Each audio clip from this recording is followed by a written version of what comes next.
Este é o 14º dos 24 volumes da obra de Pietro Ubaldi. O Sistema, Gênese e Estrutura do Universo. Prefácio. Com este volume, inicia-se a segunda trilogia da segunda obra, chamada brasileira porque escrita no Brasil, em relação à primeira, chamada italiana, escrita na Itália. Terminou com a primeira trilogia o período da grande batalha, da luta. Tiramos dela todo o fruto benéfico. Voltamos agora ao caminho ascensional da construção com o início desta trilogia.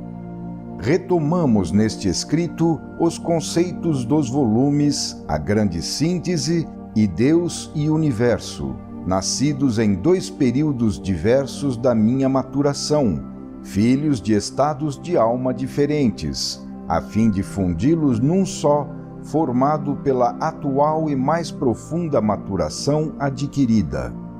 Isto significa fundir as 2 concepções numa única visão de conjunto, ou seja, num único sistema religioso, ético, científico, etc., capaz de abarcar em síntese todos os fenômenos do universo, orientando-os para um único centro e objetivo. Um sistema que dê a chave e esgote o problema do conhecimento, pelo menos nas suas linhas gerais. Por isso, este volume chama-se O Sistema, pois representa um conjunto de princípios em que cada fenômeno coordena-se para formar um todo orgânico.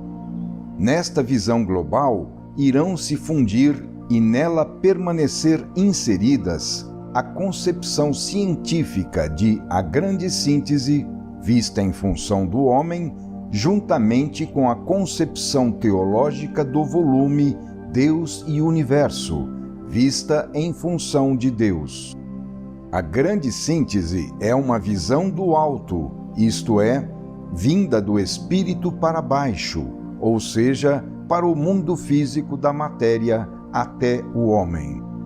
O volume Deus e Universo é uma visão de baixo, isto é, do plano humano para o alto, ou seja, em direção ao pensamento de Deus Criador. Neste volume, queremos fundir as 2 visões numa só, o sistema de A Grande Síntese com o sistema de Deus e Universo, cada um em seu campo, ou seja, fundir os 2 campos num só, para obter assim não 2 perspectivas diferentes, mas uma única perspectiva, num único sistema. Esta é a finalidade do presente livro. O livro nasceu no primeiro semestre de 1956. Havia então terminado o período da Grande Batalha, e o horizonte tinha se tornado mais claro. A luta, se bem que não terminada, ao menos não exigia toda a minha atenção e energia, podendo organizar-se na forma de um trabalho mais regular e ordenado. Com o meu espírito mais livre, pude então dirigir-me para novos caminhos. Foi isso que permitiu o nascimento deste novo volume, O Sistema. Naturalmente, a produção literária ressente-se das condições do ambiente no qual se vive e do trabalho que isto impõe. Meu estado de ânimo mudou e agora, não mais oprimido pela luta indispensável à sobrevivência num ambiente hostil, um sentido de libertação e de alívio permitiu-me, em vez de olhar para a terra a fim de me defender, levantar os olhos para o alto, contemplando visões. Nasceu deste modo este meu novo livro, que representa o maior amadurecimento espiritual até hoje atingido. Mas para ele me arrastaram também as forças que dirigem a minha vida, e isto através de acontecimentos exteriores independentes da minha vontade. O volume Deus e Universo foi honrado na primeira metade de 1956, com discussões na imprensa brasileira. As observações feitas chamaram de novo a minha atenção para aquele argumento que eu esquecera durante a luta. Ao mesmo tempo, essas forças me prepararam, sem que eu soubesse, um curso que dei em São Paulo em 1956 e depois outro realizado no Rio e mais um terceiro em Santos, exatamente sobre o tema Gênese e Estrutura do Universo, tema do volume Deus e Universo. E esses cursos levantaram novas discussões. O Brasil é um grande país, onde o público se interessa por questões difíceis de alta teologia, coisa que não é comum em outros lugares. Esses fatos excitaram e tornaram a despertar aquele meu pensamento adormecido e o impeliram a se colocar novamente diante da visão de Deus e Universo, mas desta vez com maior amadurecimento do que havia sido antes contemplado. O empenho em fazer estes cursos e responder às objeções dos assistentes e da imprensa obrigou-me a precisá-los, a focalizá-los com mais exatidão, a fim de esclarecer melhor, sobretudo a mim mesmo, os problemas enfrentados. Isto porque o modo como as discussões eram feitas e desenvolvidas na imprensa e nas conversas demonstrava-me, acima de tudo, que não tinha sido bem compreendida a orientação e a colocação geral dos problemas tratados, fato este perfeitamente explicável, porque eram diferentes os pontos de referência culturais para a novidade revolucionária de uma tal concepção, que nem sequer a cultura europeia revelou-se capaz de logo compreender e aceitar. É evidente que uma tal visão de dimensões cósmicas não podia ser reduzida à medida e ao julgamento da média comum, nem ser restringida ao enquadramento nos limites desta ou daquela doutrina. Assim, mesmo partindo de religiões diferentes, o homem teve um comportamento igual diante de a grande síntese e de Deus e Universo. Não discutimos os julgamentos, que respeitamos, porque correspondem à necessidade de defender patrimônios espirituais já adquiridos. Mas também é certo que Deus, ao criar, não podia ficar na dependência de que este ou aquele sistema religioso estabelecesse uma determinada norma. De tudo isso, nasceu a necessidade de esclarecer ainda mais como se desenvolveu o processo da criação, enfrentando-o novamente com o método inspirativo, porquanto não existem outros meios de observação direta, sendo que já demonstramos o valor deste método de pesquisa por intuição, que, aliás, é completado e controlado pela lógica e pela razão.